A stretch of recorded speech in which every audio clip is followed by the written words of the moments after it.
Hello mga bata! Ako nga pala si Teacher Queenie mula sa Inong-Awan Elementary School, Cabinti District. Ang ating tatalakayan ngayon ay tungkol sa ESP at ang ating layunin ay nakapaglalarawan ng iba't ibang gawain na maaaring makasama o makabuti sa ating kalusugan. Tignan ang larawan ng magkapatid na sina Sam at Mila. Eto si Sam. Tignan ninyong mabuti kung ano ang kanyang mga kinakain. Ito kaya ay nakakabuti o nakakasama sa ating kalusugan? Sa tingin ninyo, dapat kaya natin siyang tularan? Sino kaya sa inyo ang kagaya ni Sam? At eto naman, ipapakilala ko sa inyo ang kanyang kapatid na si Mila. Siya naman si Mila. Tignan ninyo kung ano ang kinakain niya. Masustansya kaya ang kanyang kinakain? Dapat kaya natin siyang tularan? At sino kaya sa inyo ang kagaya ni Mila? Sino kaya sa kanila ang dapat nating tularan? Ating tukuyin ang pagkakaiba nila. Si Sam ay patlang. Ano kaya ang kanyang kinakain? Kung ganoon siya, sa tingin ninyo makabubuti kaya iyon sa kanya? Magiging maayos kaya siya? Ano kaya ang maaaring mangyari sa kanya? Siya ay magiging sakitin dahil ang kinakain niya ay hindi masustansyang pagkain. Dapat ba siyang tularan?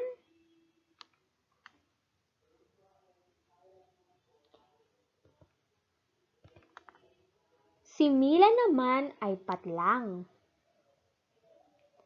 Ano naman ang mga kinakain ni Mila? Sino sa inyo ang kagaya niya? Sa tingin ninyo, tama kaya ang ginagawa niya? Magiging sakitin ba siya? Sino sa inyo ang gusto siyang tularan? Ang mga pagkain na kinakain ni Mila ay mga masusustansyang pagkain. Magiging malusog at malakas ang kagaya ni Mila. Narito ang larawan ng masusustansyang pagkain na makabubuti sa ating katawan para tayo ay maging malakas at malusog. Tignan ninyo ang larawan. Kinakain niyo ba ang mga iyan? Yan ang dapat nating kainin para tayo ay maging malusog at malakas.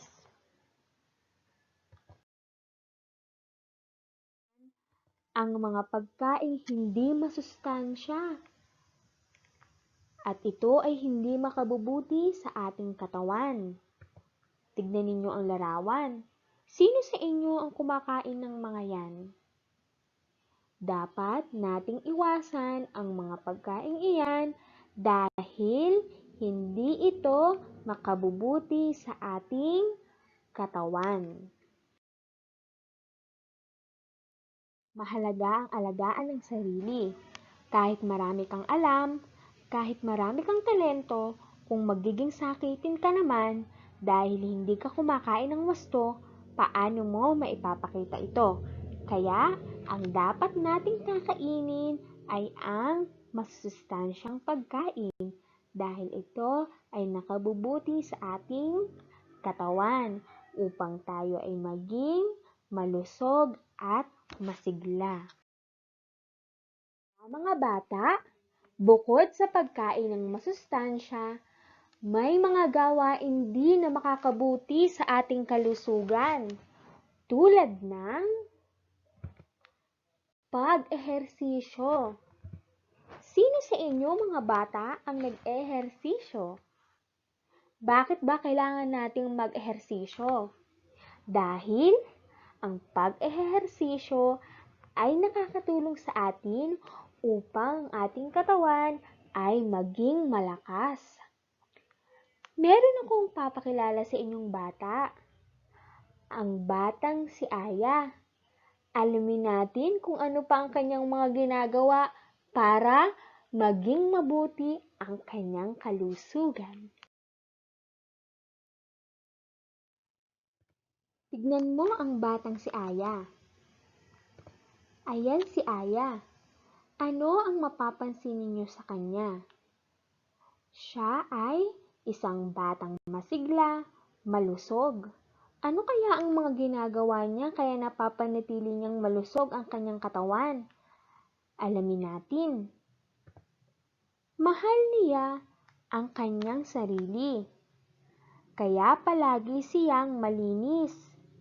Kumakain siya ng tamang pagkain. Hindi siya nagkakasakit.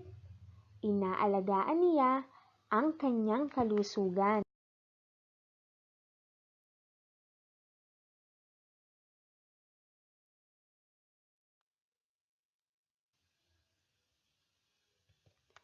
Tignan natin ang ginagawa niya pagkagising sa umaga.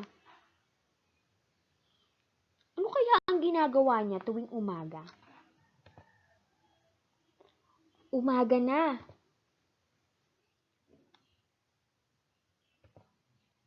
Maagang ginising ng nanay si Aya.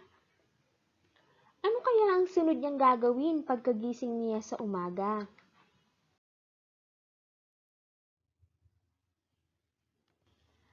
Pagkagising, siya ay naligo. Ayan, tignan ninyo ang larawan ni Aya. Siya ay naligo. Sino sa inyo ang ginagawa ito pagkagising sa umaga? Bakit kaya natin ginagawa ang pagligo? Para tayo ay maging malinis ang katawan. Kasi pag malinis ang ating katawan, maaalis ang mga germs o mikrobyo sa ating katawan. Kaya tayo ay magiging malinis at mawawala ang mga dumi sa ating katawan. At tayo ay magiging mabango. Kaya dapat ay maligo tayo araw-araw. Pagkatapos niyang maligo, ano kaya ang sunod niyang gagawin? Tignan natin. Ang kasunod niyang ginawa ay nagsipilyo siya ng kanyang ngipin. Tignan niyo ang kanyang larawan. Hawak niya ang kanyang toothbrush at nagsisipilyo siya ng ngipin. Bakit ba tayo nagsisipilyo ng ngipin? Para maalis ang mga pagkain nakadikit sa ating ngipin.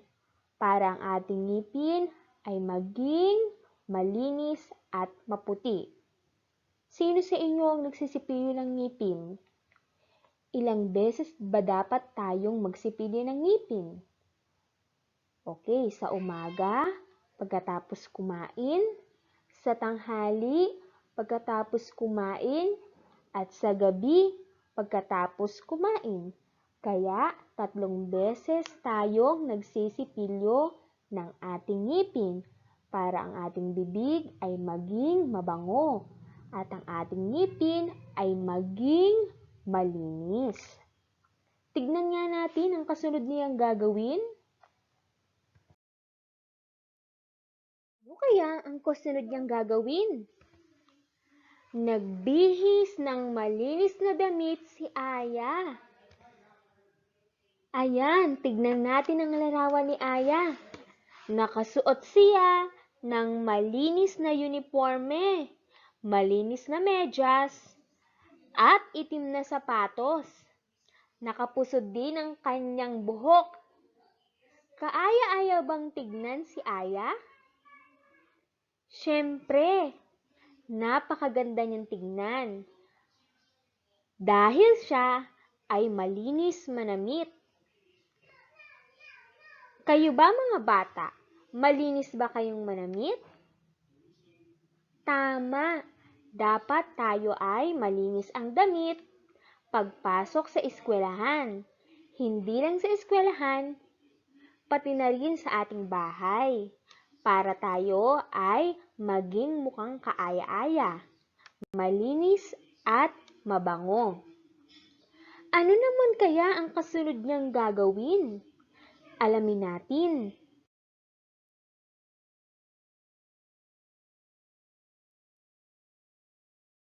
Pagkatapos niyang magbihis, handa na siyang kumain. Ayan. So, dapat pagkatapos nating magbihis at bago tayo pumasok sa eskwelahan, ay kakain muna tayo ng umagahan para ang ating katawan ay maging malusog at masigla. At nang sa gayon, pagpasok natin sa eskwelahan, tayo ay maging aktibo. So, dapat nating tularan ang ginawa ni Aya. May pasok sa paaralan. Papasok na si Aya at nagpaalam na siya. Tingnan natin ang mga ginawa ni Aya. Una, siya ay naligo. Pangalawa, siya ay nagsipilyo ng kanyang ngipin. Pangatlo, siya ay nagbihis ng malinis na damit. Pang-apat, siya ay kumain. At ang panglima, ay siya ay nagpaalam na at handa na siyang pumasok sa eskwelahan. Tignan natin at sagutan ang mga katanungan. Una, sino ang papasok sa paaralan? Pangalawa, paano siya naghanda sa kanyang pagpasok? Pangatlo, ano-ano ang ginawa niya pagkagising?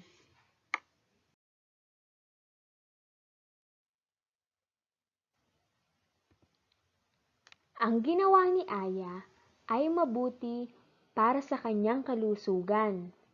Ginawa niya ito upang maging malinis. Ang batang malinis ay hindi agad magkakasakit. Kung may sakit ang isang bata, magagawa kaya niya ang mga bagay na gusto niyang gawin? Sa tingin ninyo, kapag ba kayo ay may sakit, magagawa kaya ninyo ang gusto niyong gawin? Makakapaglaro kaya kayo?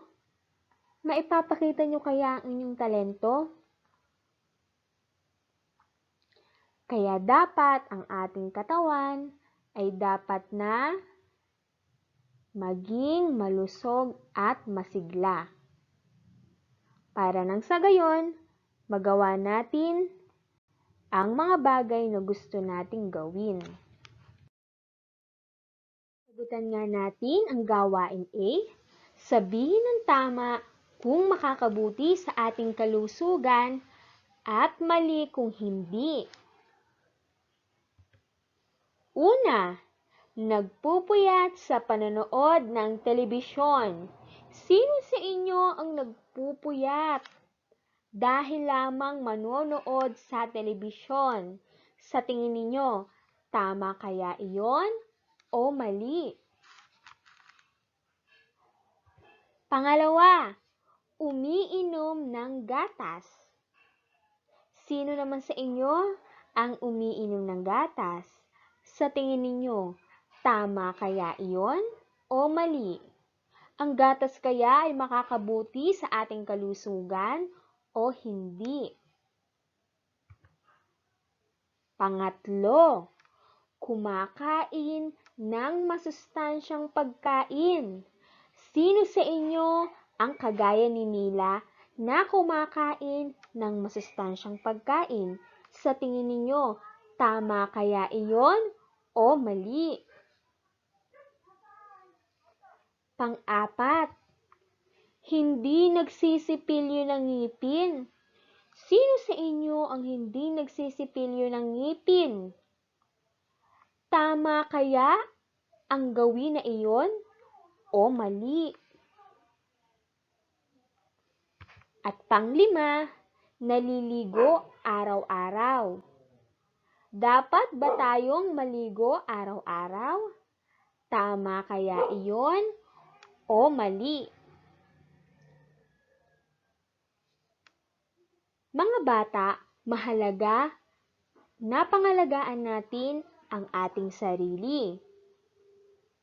Gaya ni Mila at ni Aya, pinapanatili nilang malinis ang kanilang sarili. Nang sa gayon, makaiwas sila sa sakit. At kumakain sila ng masustansyang pagkain upang ang kanilang katawan ay maging malakas at malusog.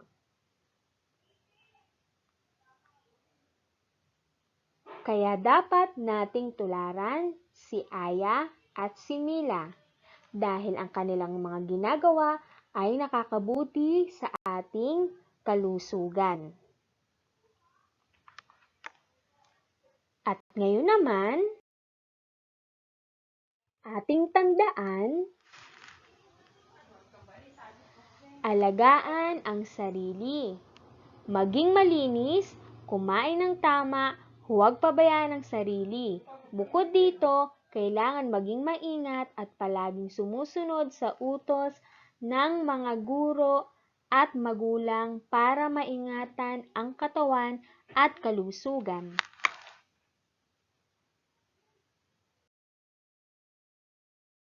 Natin kung may natutunan kayo sa ating leksyon, narito ang inyong gawain. Panuto. Lagyan ng check sa patlang kung mabuting gawi sa kalusugan at X kung hindi. Una, tignan ninyong mabuti ang larawan. Ano ba ang kanyang kinakain? Ito kaya ay nakakabuti sa ating kalusugan o hindi? Isulat ang check o X sa patlang.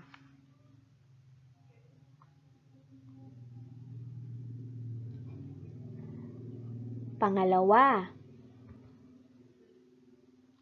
tignan ninyo at suriing mabuti ang ginagawa ng nasa pangalawang larawan. Ito kaya ay mabuting gawi sa ating kalusugan? Isulat ang check o X sa patlang. Pangatlo, suriing mabuti ang larawan sa pangatlo. Isipin kung ito ba ay nakakabuti sa ating kalusugan o hindi. Isulat ang check at X sa patlang.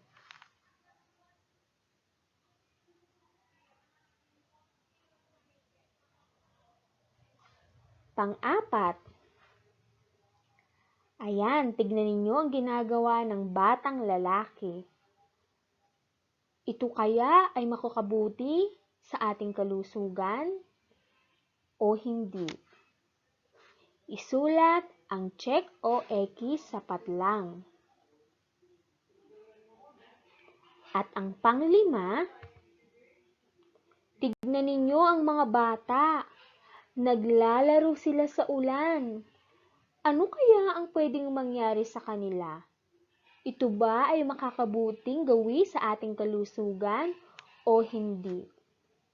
Isulat ang check o X sa patlang.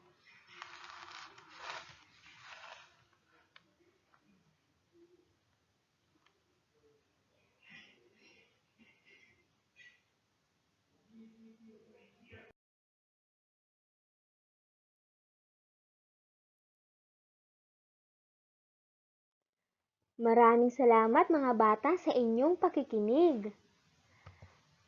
Ako muli, si Teacher Queenie mula sa Inaw-awan Elementary School, Cabinti District. Mag-aral kayong mabuti at mag-iingat palagi. Paalam! Hanggang sa muli!